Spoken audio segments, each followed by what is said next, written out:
It is time for No Way Out, held in front of a sold-out crowd in the Texas Fort Worth Carter Stadium. 50k maxed out, yeah.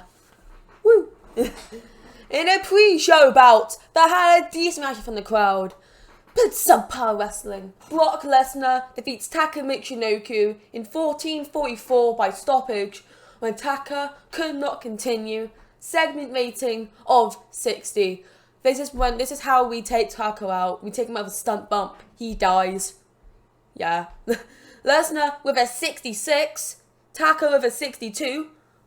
Announcing did good. Woo! For dominating in a lengthy match.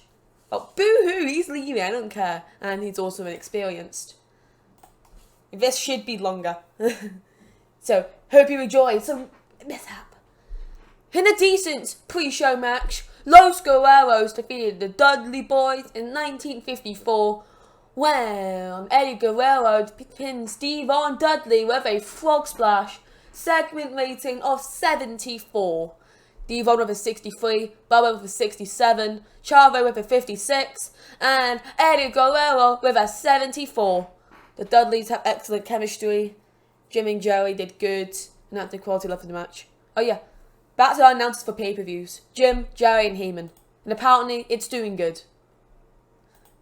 Mainly because of you-know-who. And Chavo is inconsistent.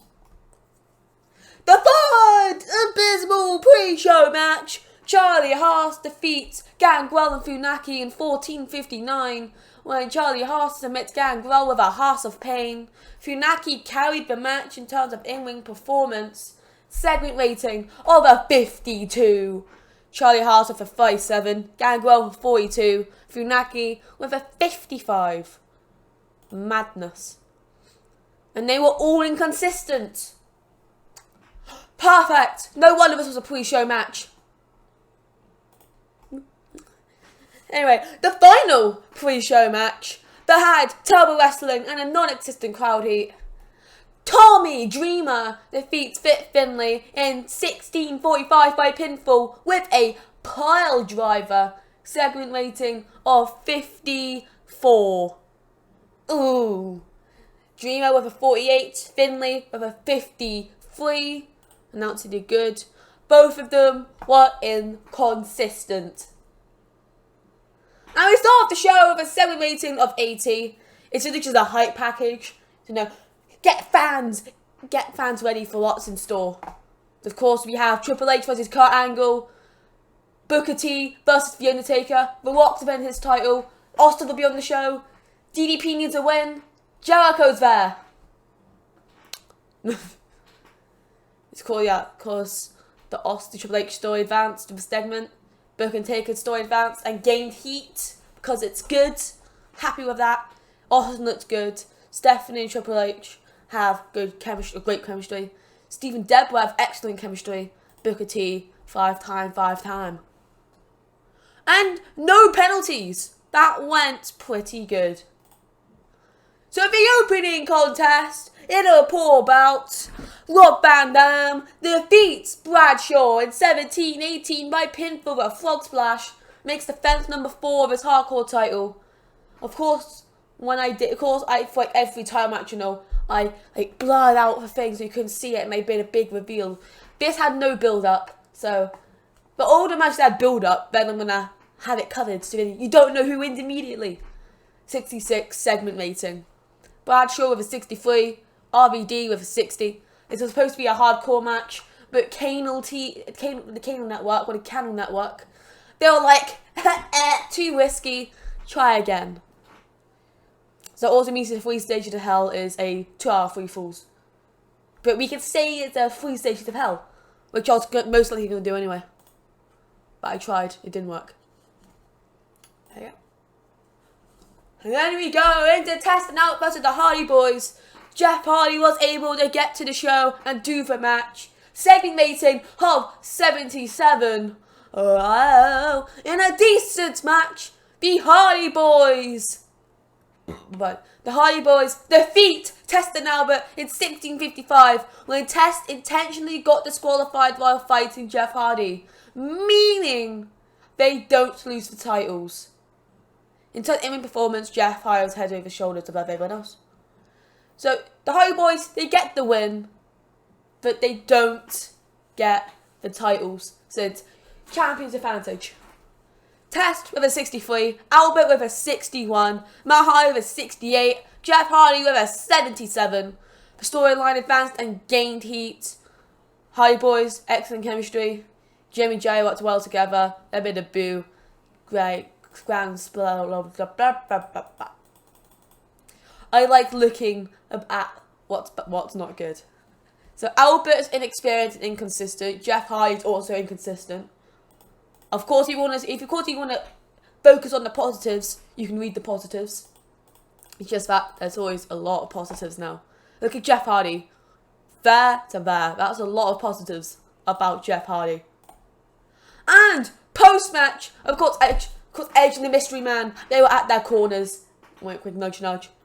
And what happens? They both slide into the ring. First, the Mystery Man slides into the ring. And then Edge slides in the ring to help defend the Hardy Boys. But then the Mystery Man, he takes off the hood, takes off the mask to reveal Collision. He has returned after his attack from Test and Albert, and he's apparently joined their side, and he tempts Edge to join with him. He's like, Edge, buddy, you know, we're family. We're best friends, Edge. We're family. You could join me again, and we could be the best tag team ever.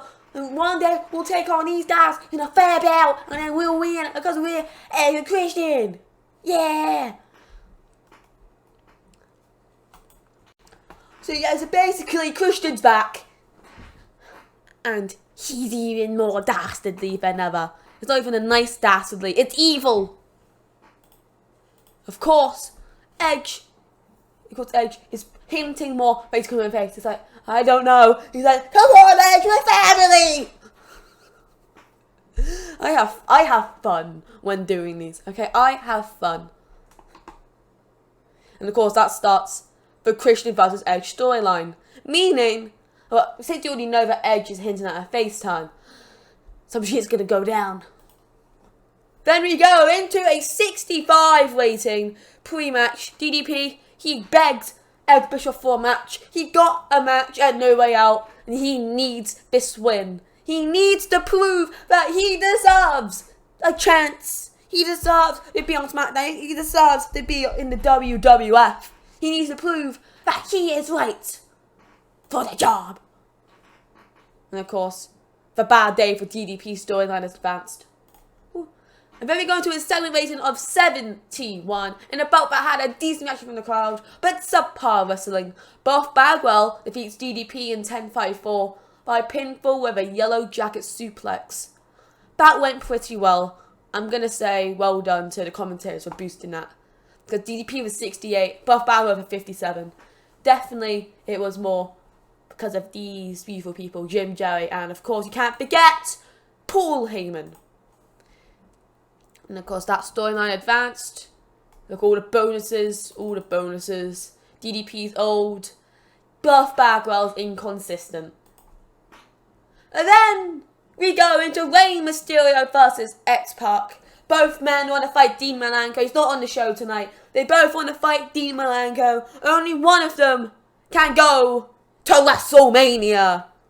Who will it be? Well, in a bout that didn't have much heat and terrible wrestling. Rey Mysterio drew with X-Pac in 15-25 following a double countout. Wanted the media to win? They didn't. They drew. Both men were counted out. Rey with a 59, X-Pac with a 54. They don't click. Yikes. And the only issue was the chemistry they have together. So if that doesn't work, maybe, like, of course I'm planning for a triple threat, you know this. So maybe if Dean Malenko does get added to the mix, like, for WrestleMania, maybe that'll work, Bell. And And then we go into exciting rating of 87. Of course, Nash has been involved with the stuff involving The Rock and Booker and Taker.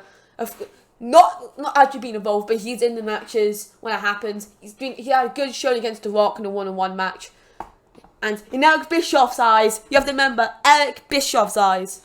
He sees Kevin Nash, a former NWO person, as worthy to challenge The Rock.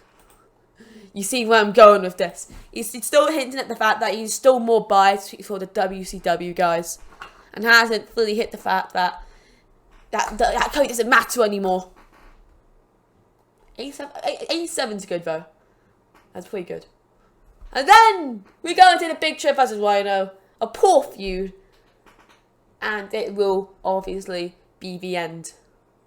So in about that had a decent reaction from the crowd, but subpar wrestling. Rhino defeats Big Show in 16:23 by pinfall the pile driver. Makes defense number 2 of the European title. Whoa. And you know what? You guys probably been wondering. I did say earlier that, you know, I'm going to black out the important matches so you don't see it immediately. I'm not going to do that. I'm too lazy. You've seen the things immediately. I'm like, oh, what's it going to be? That's because I just thought about this now. I'm too lazy to do it. It doesn't look pretty to begin with. It looks ugly when I do it. So, yeah. Big Show is 62. Rhino is 61. Both are penalised for stamina. The 16 minutes was too much. He's a man beast, not a technical master. And then we go into Booker T versus The Undertaker, second rating of 79. And a superb match. Booker T defeats The Undertaker in 1915 by pinfall while using the ropes for leverage. So Taker does lose here. Booker T does get the match at Mania. But you have to remember, he did cheat multiple times on the match. Not just this. He cheated multiple times on the match.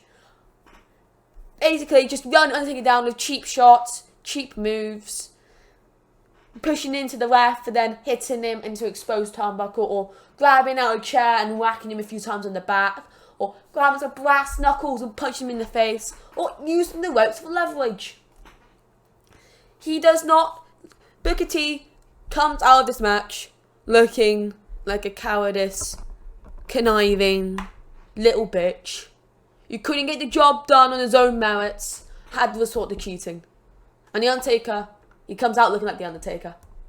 Powerful, beefy, dead man. Also, he's kind of retired now. So, yeah, thank you, Taker, for 30 years of craziness. You could have retired years ago, but your personal thing of, I want to go off in a good message, I want to go off in a good way, left you to stay for another 6 years. But hey, if he did retire at WrestleMania 5, we wouldn't have got the Boneyard match. So I can't say much. The Boneyard match was amazing. Wasn't even a match. Still amazing. Booker T was 76. Undertaker with an 87. All bonuses all round. So that went pretty well. And then post-match, Booker T, an over-the-top celebration. Over the top. Very crazy. 5 time chant. He just chants. Booker T, no one else chants it, they're all booing. He just chants to himself, 5 time, 5 time, 5 time, 5 time, 5 time, 5 time, 5 time. Because that's a big thing of this thing now. Because he always has the benefit of the hot catchphrase. He always has to go 5 time, 5 time, 5 time, until it dies. And then we go into an 86. Oh shit. And an exceptional match. Steve Austin pins Jericho in 1922 by pinfall with a stunner.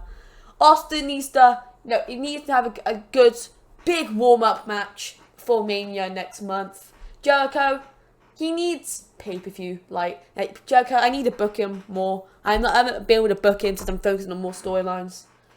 Jericho hasn't been a big part of that. I haven't had anything for him. But I'm going to try to get stuff for him. Maybe after Mania, maybe before Mania, who knows.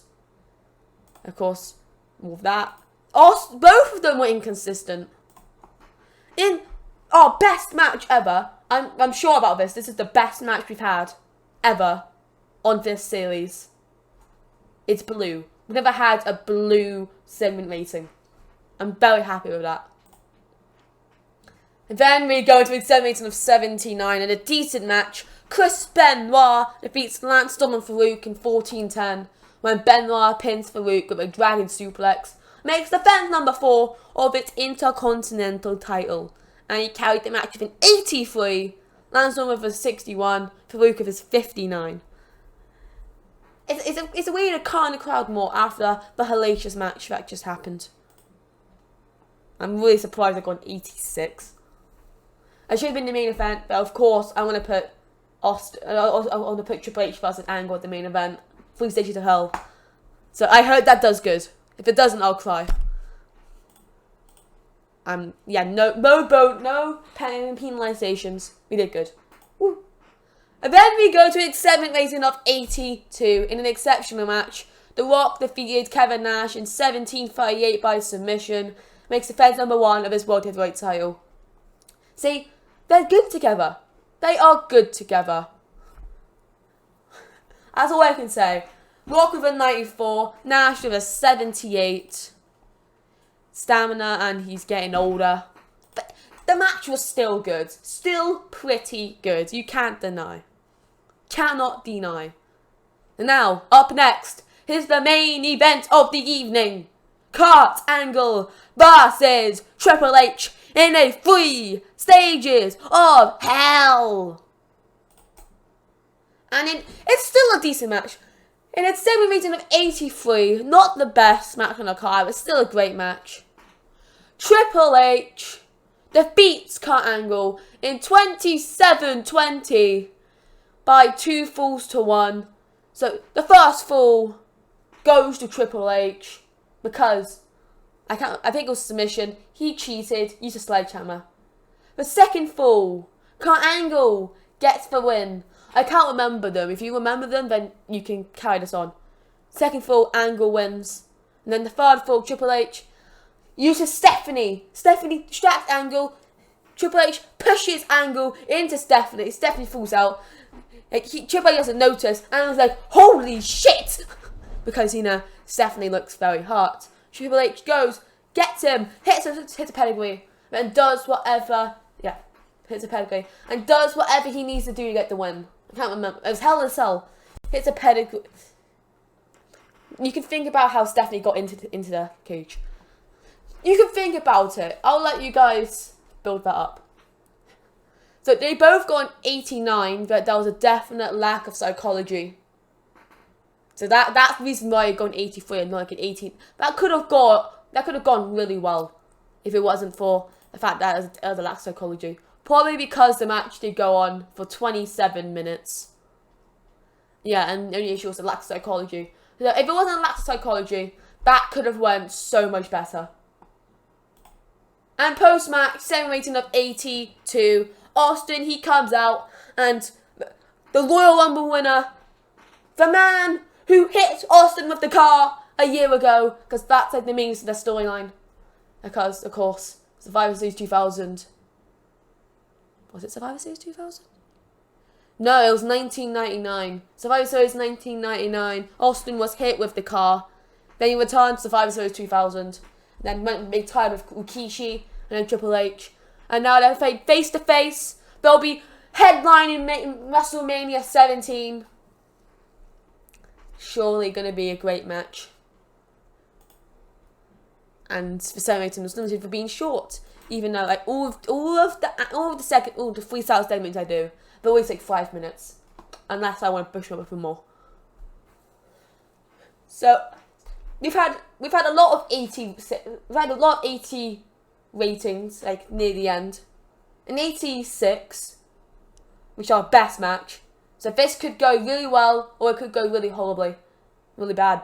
That's what I should say. So what did we get? An 83. Even better than the 82 Raw.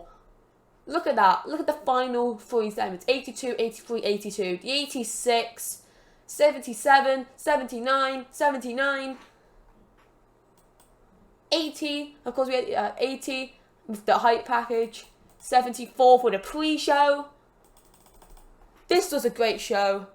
I hope you all enjoyed. Make sure to slap that like button if you want to see more. Make sure to comment what you thought of the show, any potential signs you can do, any potential storylines you might want to see me do in the future, any challenges you may have for me. Comment them. I read your comments. If you didn't see me answer them, that's because I haven't seen it instantly, and if I answer like a few days later, it feels weird. But I do, since I don't get many comments to begin with, I do read every single comment that I get. So do it. Share this video and all other my TEW videos with people who also enjoy TEW content. Make sure to subscribe and smack the notification bell so you never miss a video. And if you subscribe to my second channel, ArchoStreams, and smack the notification there, you will never miss a stream. I have just finished my second attempt at Detroit Become Human. We will go on to a different game, which I will announce as Shadow of the Colossus. I have never played it. I've never seen anything from it. I'll do horrible, and you'll laugh at my pain. Peace out!